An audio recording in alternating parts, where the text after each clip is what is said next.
It was nice meeting you. Nice meeting you too. Most beautiful girl in the Philippines and the world for sure. Thank you Follow. much. So are you. You took one selfie for us?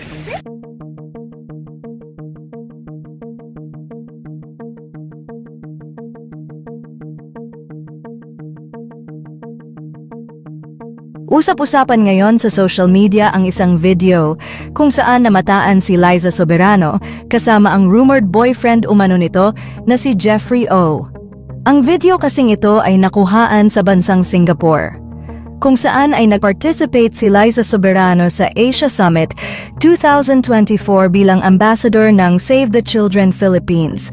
Kasama pa nga dito ni Liza ang ilan pang mga sikat na personalidad sa mundo, kagaya na lamang ni Raline Shah na siyang kumuha ng video kung saan nahagip ang controversial na si Jeffrey O.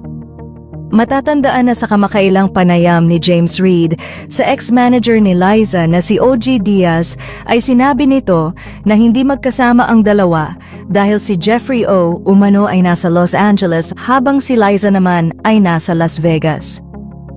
Hindi naman kinumpirma ni James Reid kung totoo nga ba ang mga kumakalat na balitang magkarelasyon na ngayon sina Liza Soberano at si Jeffrey O. Ngunit kung pagbabasehan nga ang mga naging salita ni Ogie Diaz na ipinaglalaban ni Liza ang mga taong mahal niya at ang reaksyon ni James Reid ay tila kumpirmasyon ito na totoong may relasyon na nga ang dalawa.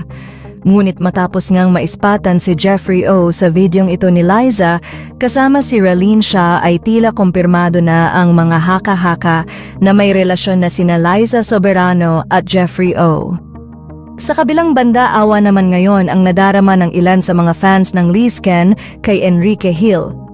Anila ay matapos kasing suportahan nito ang kagustuhan ni Liza na ipursige ang kanyang karera sa ibang bansa, ay tila iniwanan ni Liza Soberano si Enrique Hill sa ere.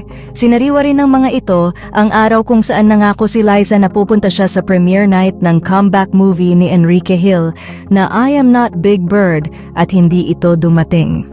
Sa ngayon nga ay hindi pa naglalabas ng pahayag sina Liza Soberano at Jeffrey O ukol sa kanilang tunay na relasyon. Maging si Enrique Hill ay hindi naglalabas ng kaniyang pahayag kung totoo nga bang hiwalay na sila ni Liza.